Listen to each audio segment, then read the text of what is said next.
સૌને જય શ્રી સ્વામિનારાયણ. શ્રી સહજાનંદ ગુરુકુળ સંચાલિત શ્રી પુરુષોત્તમ વિદ્યાલય માનકુવા ઓનલાઈન એજ્યુકેશનમાં આપ સૌનું હાર્દિક સ્વાગત છે. વિદ્યાર્થી મિત્રો, આજે આપણે ધોરણ 10 પ્રકરણ 2 બહુપદીઓ, જેમાં બહુપદીના શૂન્યો અને સહગુણકો વચ્ચેનો સંબંધ, એ બાબતનો અભ્યાસ કરીશું. તો સૌપ્રથમ અગાઉનો જે આપણે અભ્યાસ કર્યો એમાં આપણે જાણીએ છીએ કે એક ઘાત બહુપદી, જેને આપણે સુરેખ બહુપદી તરીકે ઓળખીએ છીએ, જેમાં એક શૂન્ય મળે છે, અને દ્વિઘાત બહુપદીના વધુમાં વધુ બે શૂન્યો હોય છે. જેટલા ઘાતની બહુપદી હોય તેટલા એના શૂન્યો હોય છે. એ બાબતનો આપણે અભ્યાસ અગાઉ કરી ગયા છીએ. હવે દ્વિઘાત બહુપદીની આપણે વાત કરીએ તો ધારો કે એક દ્વિઘાત બહુપદી છે px બરાબર ax વર્ગ વત્તા bx વત્તા c, a is not equal to 0, એ આપણે શરત જાણીએ છીએ. એના શૂન્યો બે શૂન્યો મળે છે. દ્વિઘાત બહુપદીના બે શૂન્યો છે. ધારો કે એના શૂન્યો આલ્ફા અને બીટા આપણે મેળવીએ છીએ.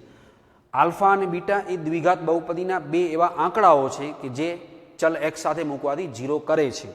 તો એ શૂન્ય હોય તો બંને શૂન્યોનો સરવાળો, જે આપણે સહગુણકોના આ સંબંધ પ્રમાણે ગોઠવી શકીએ છીએ કે બંને શૂન્યોનો સરવાળો આલ્ફા પ્લસ બીટા બરાબર માઇનસ બી છેદમાં એ, એટલે કે માઇનસ બી એટલે આપણે જોઈ શકીએ છીએ બહુપદીની અંદર માઇનસ બી છે એ એક્સનો સહગુણક છે અને એ છે એ એક્સ વર્ગનો સહગુણક છે. એટલે કે કોઈ પણ દ્વિઘાત બહુપદીમાં, આને આપણે જો સમજવાનો પ્રયત્ન કરીએ તો કોઈ પણ દ્વિઘાત બહુપદીમાં આ પ્રકારના જે સહગુણકોને અંશ અને છેદમાં જો ગોઠવવામાં આવે તો એ જે જવાબ બને છે એ જ બહુપદીના બે શૂન્યોના સરવાળા જેટલો થાય છે. બરાબર? એ જ પ્રમાણે જો બે શૂન્યોનો ગુણાકાર શોધવામાં આવે તો જેને આપણે સી છેદમાં એ સ્વરૂપે દર્શાવી શકીએ છીએ. એટલે કે સી એટલે આપણી દ્વિઘાત બહુપદી કે જે અચળ પદ દર્શાવે છે, અને છેદમાં એ એટલે કે એક્સ વર્ગનો સહગુણક. કોઈ પણ દ્વિઘાત બહુપદીમાં અચળ પદ અને એક્સ વર્ગના સહગુણકને જો અંશ અને છેદમાં ગોઠવીએ તો અહીં જે સ્વરૂપ મળે, એ જે જવાબ આપણને મળે એ બહુપદીના બે શૂન્યોના ગુણાકાર જેટલો જ હોય છે. સામાન્ય રીતે આપણે શૂન્યો શોધી અને જો શૂન્યોનો સરવાળો કરીએ તો એના જે સહગુણકો છે એ આ જ પ્રમાણે ગોઠવાયેલા સ્વરૂપે મળશે, અને શૂન્યોનો ગુણાકાર કરીએ તો એના જે સહગુણકો છે એ આપણને આ સ્વરૂપે જ ગોઠવાયેલા મળે છે, જેનો અભ્યાસ આપણે સ્વાધ્યાય 2.2માં કરીશું કે દ્વિઘાત બહુપદીના શૂન્યોનો સરવાળો અને શૂન્યોનો ગુણાકાર. સૌપ્રથમ આપણે શૂન્ય શોધીશું અને પછી એનો સંબંધ કે શૂન્યોનો સરવાળો એ આ પ્રમાણે થાય છે કે નહીં એ પણ આપણે તપાસી શકીશું. હવે જો શૂન્યોનો સરવાળો અને શૂન્યનો ગુણાકાર આપેલો હોય, કોઈ દ્વિઘાત બહુપદી એવી હોય કે જેમાં શૂન્યોનો સરવાળો આપણને આપેલો છે અને શૂન્યોનો ગુણાકાર આપેલો છે, તો એના ઉપરથી આપણે દ્વિઘાત બહુપદી પણ મેળવી શકીએ છીએ. તો એનું એક સૂત્ર છે જે આપણે ધ્યાનમાં રાખીએ કે જો શૂન્યોનો સરવાળો આલ્ફા પ્લસ બીટા હોય અને શૂન્યોનો ગુણાકાર આલ્ફા ગુણ્યા બીટા હોય તો દ્વિઘાત બહુપદીને આપણે આ સ્વરૂપમાં મૂકી અને એ દ્વિઘાત બહુપદી મેળવી શકીએ છીએ.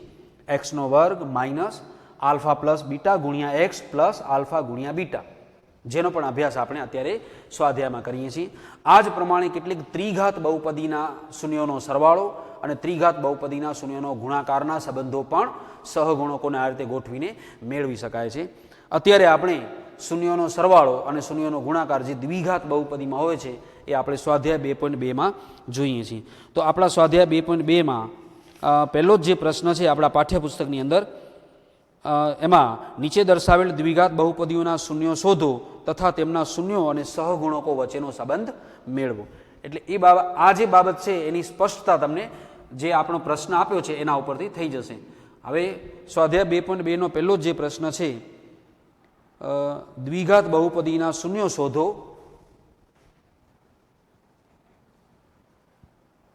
દ્વિઘાત બહુપદીના શૂન્યો શોધો તથા તેમના શૂન્યો અને સહગુણકો વચ્ચેનો,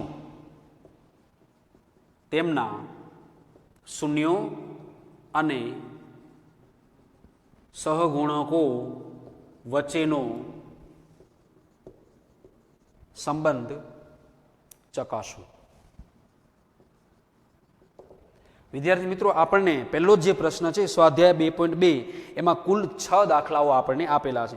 એટલે આ 6 દાખલાઓમાં આપણને શૂન્ય શોધવાના છે દરેકના, જેનો તમે અભ્યાસ કેટલાક શૂન્ય કઈ રીતે શોધવામાં આવે છે તે આપણે જોઈએ છીએ.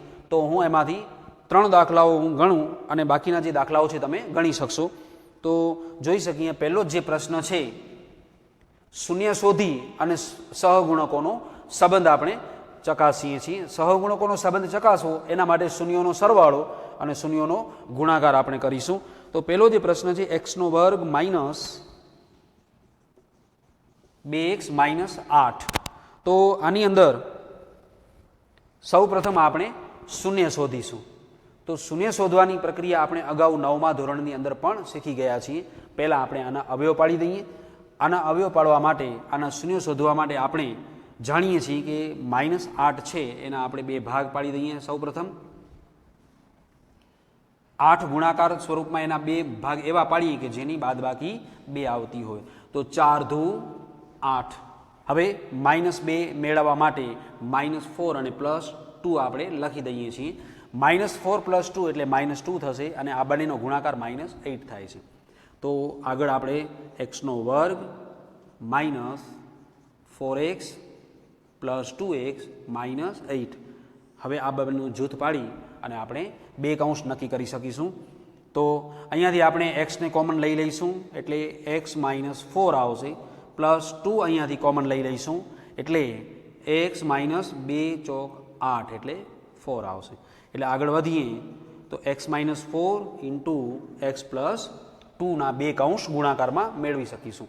આ જે અવયવની પ્રક્રિયા છે જેનો અભ્યાસ આપણે 9મા ધોરણમાં દ્વિઘાત સ્વરૂપના અવયવો શીખી ગયા છીએ.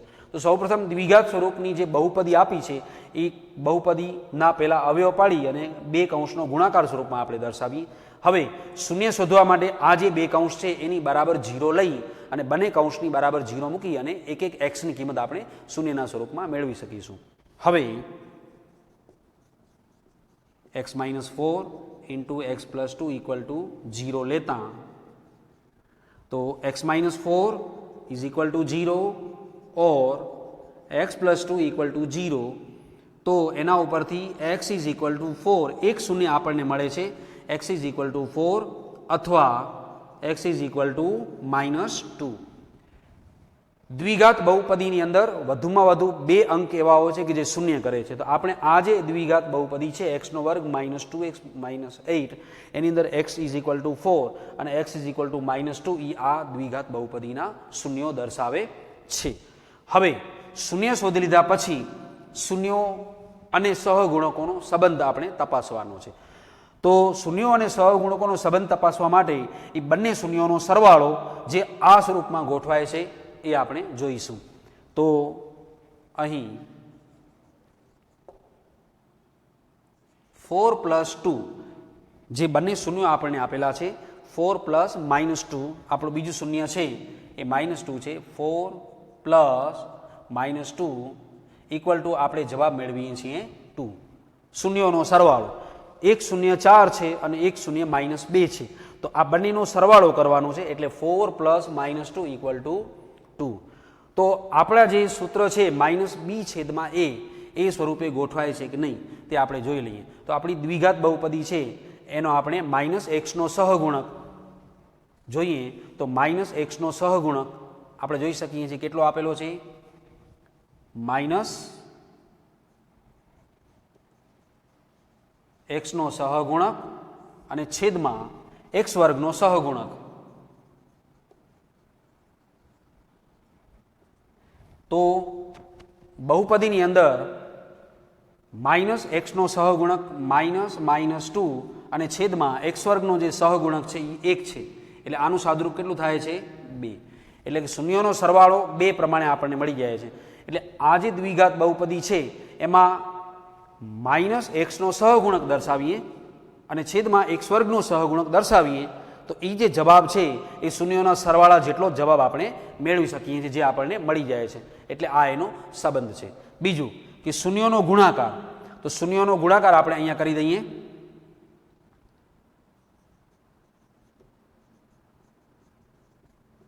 ચાર ગુણ્યા -2 કરીએ કારણ કે બંને શૂન્યો આપણે 4 અને -2 મળ્યા છે, તો 4 ગુણ્યા -2 બરાબર -4 દુ 8 એટલે -8 થશે. તો એ પણ આપણે જોઈ શકીએ છીએ કે જે આપણી વ્યાખ્યા છે, જે સંબંધ આપણે લખ્યો છે, સી છેદમાં એ એટલે અચળ પદ છેદમાં x વર્ગનો સહગુણક. તો અચળ પદ છેદમાં x વર્ગનો સહગુણક. તો આપણી જે બહુપદી છે એમાં અચળ પદ છે એ -8 છે અને છેદમાં x વર્ગનો સહગુણક 1 છે, એટલે કે -8 આપણે મેળવી શકીએ છીએ. તો શૂન્યોનો જે ગુણાકાર કરવામાં આવે છે એ અચળ પદ છેદમાં એ સ્વરૂપે આપણે ગોઠવી શકીએ છીએ. આમ દ્વિઘાત બહુપદીના જે બે શૂન્ય આપણે મેળવીએ છીએ એ બે શૂન્યો મળ્યા પછી સહગુણકોનો સંબંધ તપાસવો, એટલે શૂન્યોનો સરવાળો, જે શૂન્યોનો સરવાળો જે -xનો સહગુણક એટલે કે -b છેદમાં એ સ્વરૂપે ગોઠવાય છે અને શૂન્યોનો ગુણાકાર છે એ c છેદમાં એ સ્વરૂપે આપણે મેળવી શકીએ છીએ. એક બીજો પ્રશ્ન આપણે લઈએ છીએ આની અંદર જ, કે જેની અંદર પહેલા અવયવ પાડી અને શૂન્ય શોધી અને પછી શૂન્યો અને સહગુણકોનો સંબંધ તપાસી.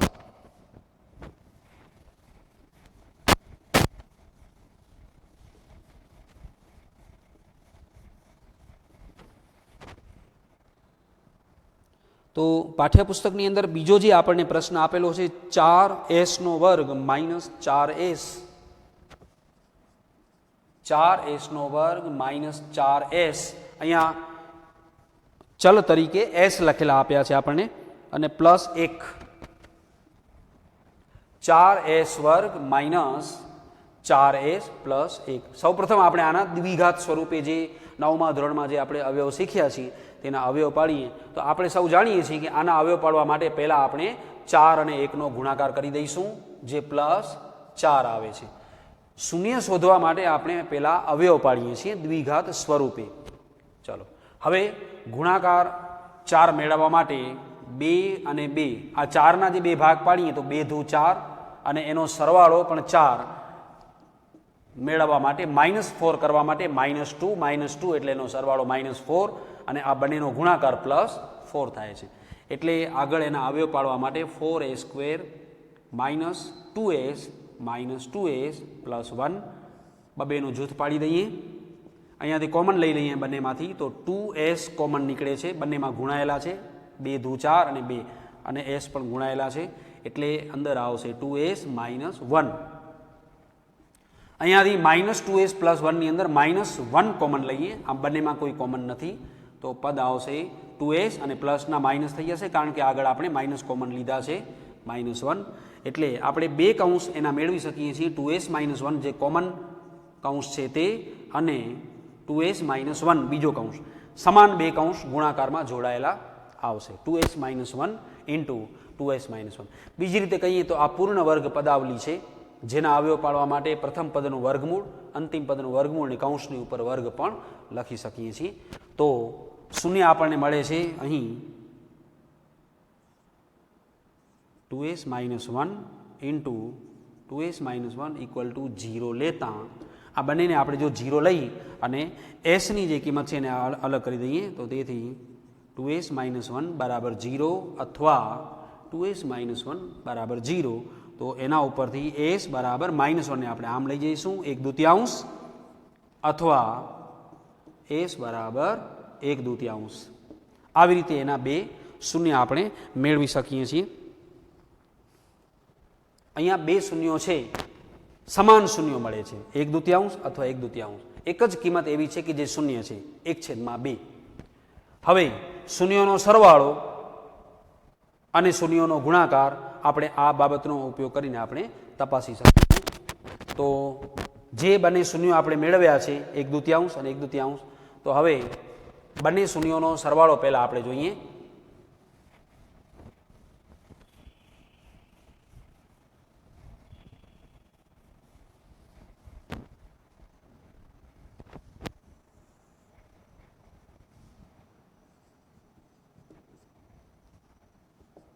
+1/2 એટલે કે શૂન્યોનો સરવાળો. તો આનું જે સાદુરૂપ આપણે આપીએ તો ચોકડી ગુણાકાર કરીએ તો, અથવા તો સમછેદી છે 1+1/2 આપણે લખી શકીએ છીએ 1+1/2 સમાન છેદ છે એટલે 2/2 = 1 રહે છે. શૂન્યોનો સરવાળો છે એ 1 આપણે મેળવીએ છીએ. તો હવે આપણા જે સૂત્ર છે એના પ્રમાણે ગોઠવીએ તો શૂન્યોનો સરવાળો માઇનસ એક્સનો સહગુણક છેદમાં એક્સ વર્ગનો સહગુણક. તો માઇનસ એક્સનો સહગુણક છેદમાં એક્સ વર્ગનો સહગુણક. તો માઇનસ આપણે જોઈ શકીએ છીએ એક્સનો સહગુણક જે -4 આપેલો છે અને છેદમાં એક્સ વર્ગનો સહગુણક 4 છે. તો માઇનસ ઇન્ટુ -4 એટલે 4/4 = 1. શૂન્યોનો સરવાળો 1 મળે છે અને સૂત્ર પ્રમાણે આપણે જ્યારે એના સહગુણકોની ગોઠવણી કરીએ છીએ તો પણ આપણને જવાબ 1 મળે છે. આગળ શૂન્યોનો ગુણાકાર.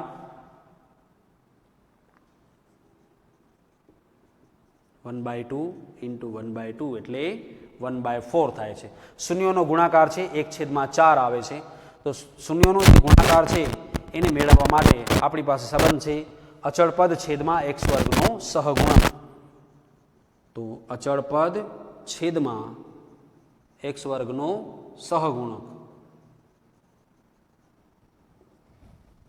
અચળ પદ છે 1 અને છેદમાં એક્સ વર્ગનો સહગુણક એટલે 4. અહીંયા એક્સ વર્ગની જગ્યાએ આપણો ચલ એસ છે એટલે આપણે એને એ પ્રમાણે પણ દર્શાવી શકીએ છીએ. એટલે શૂન્યોનો ગુણાકાર 1/4 જે આપણે મેળવી શકીએ છીએ. આમ કોઈ પણ દ્વિઘાત બહુપદી હોય એ દ્વિઘાત બહુપદીના અવયવ પાડીને આપણે શૂન્ય નક્કી કરીએ છીએ અને શૂન્યો અને સહગુણકોનો સંબંધ તપાસવા માટે આપણે શું કરીએ છીએ તો જે સહગુણકો છે એ શૂન્યોનો જે સરવાળો છે એ આ સંબંધ પ્રમાણે ગોઠવાય છે એ પ્રમાણે જવાબ મળે છે અને શૂન્યોનો ગુણાકાર જે છે એ આ સંબંધ પ્રમાણે ગોઠવાય છે એ પ્રમાણે આપણે જવાબ મેળવી શકીએ છીએ. વિદ્યાર્થી મિત્રો આમાં કુલ 6 દાખલાઓ છે જેનો તમે આ પ્રકારે અભ્યાસ કરી શકશો. આગળ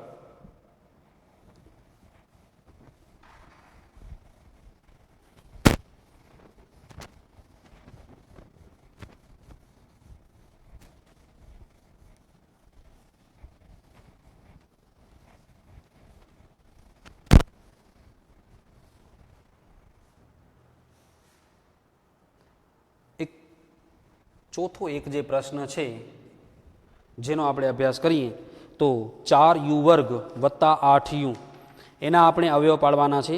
કઈ રીતે આપણે એના અવયવ પાડીએ છીએ? 4u² + 8u. તો અહીંયા આપણે દ્વિઘાત સ્વરૂપે પદ આપેલા છે. પહેલાં આપણે અવયવ પાડીએ શૂન્ય શોધવા માટે. તો 4u સૌપ્રથમ આપણે કોમન લઈ લઈએ છીએ એટલે કે u + 4 × 8 એટલે 2 રહે છે. 4u × u એટલે 4u² અને 4u × 2 કરીશું એટલે 8u મેળવી શકીશું. તો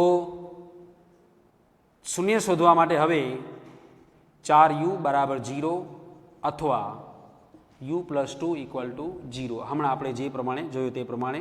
તેથી u = 0 એક શૂન્ય મળે છે અથવા u = -2 એક શૂન્ય મળે છે. અહીંયા ચલ તરીકે u છે એટલે આ બંને આપણે શૂન્ય મેળવી શકીએ છીએ. એક શૂન્ય મળે છે 0 અને એક શૂન્ય મળે છે -2. હવે સહગુણકોનો સંબંધ તપાસવા માટે શૂન્યોનો સરવાળો અને શૂન્યોનો ગુણાકાર. તો શૂન્યોનો સરવાળો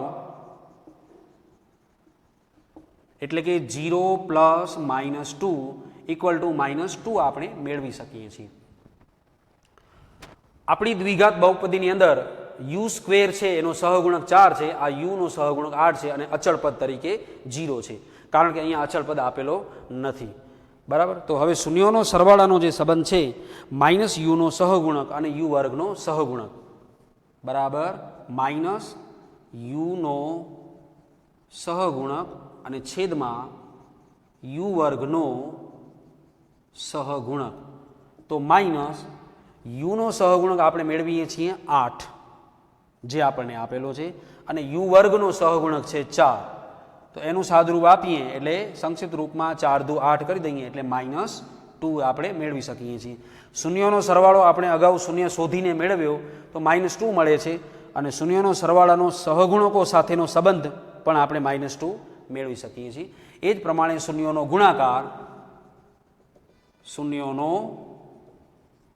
ગુણાકાર જે આપણે શૂન્ય મેળવ્યા છે 0 અને -2, તો 0 ગુણ્યા -2 ઇઝ ઇક્વલ ટુ 0 થાય છે. હવે જે આપણા સંબંધ જે સૂત્ર પ્રમાણેનો જે સંબંધ છે એના પ્રમાણે જે શૂન્યનો ગુણાકાર જો ગોઠવીએ તો -u નો સહગુણક, શૂન્યનો ગુણાકારની અંદર આપણે જાણીએ છીએ અચળ પદ છેદમાં u વર્ગનો સહગુણક. તો અહીંયા અચળ પદ આપણી જે દ્વિઘાત બહુપદી છે એમાં અચળ પદ આપેલો નથી, એટલે 0 અને u વર્ગનો સહગુણક એટલે 4 એટલે બરાબર 0 આપણે મેળવી શકીએ છીએ. તો આ બાબતને ધ્યાનમાં રાખી અને જે આ પ્રકારના કેટલાક પ્રશ્નો છે તેનો તમે ઉકેલ મેળવી શકશો. તો વિદ્યાર્થી મિત્રો, આજે આપણે જે સ્વાધ્યાય છે 2.2 એમાં કેટલીક દ્વિઘાત બહુપદીના અવયવ પાડી તેના શૂન્ય કઈ રીતે શોધવામાં આવે છે તેનો અભ્યાસ કર્યો, અને શૂન્ય શોધ્યા પછી શૂન્યનો સરવાળો અને શૂન્યનો ગુણાકાર સહગુણકોને સંબંધ પહેલાં આપણે આ રીતે ગોઠવી અને એના શૂન્યનો સરવાળો અને શૂન્યનો ગુણાકાર મેળવી શકીએ તે બાબતનો અભ્યાસ કર્યો છે. તો વિદ્યાર્થી મિત્રો, આની અંદર સ્વાધ્યાય 2.2માં મેં તમને 3 જે દાખલાઓ ગણાવ્યા છે, બાકીના જે 3 પ્રશ્નો છે એ આપણે હોમવર્કના સ્વરૂપમાં નોંધવાના છે. વિદ્યાર્થી મિત્રો, આપણી યુટ્યુબ ચેનલને લાઈક કરો, શેર કરો, સબસ્ક્રાઈબ કરો. નેક્સ્ટ વિડીયોની અંદર આપણે સ્વાધ્યાય 2.2ના જે બીજા કેટલાક એવા પ્રશ્નો છે કે જેની અંદર દ્વિઘાત બહુપદી મેળવવામાં આવે છે, શૂન્યનો સરવાળો અને શૂન્યનો ગુણાકાર આપેલો હોય અને એના ઉપરથી દ્વિઘાત મેળવી શકીએ એનો અભ્યાસ કરીશું. ત્યાં સુધી સૌને જય શ્રી સ્વામિનારાયણ.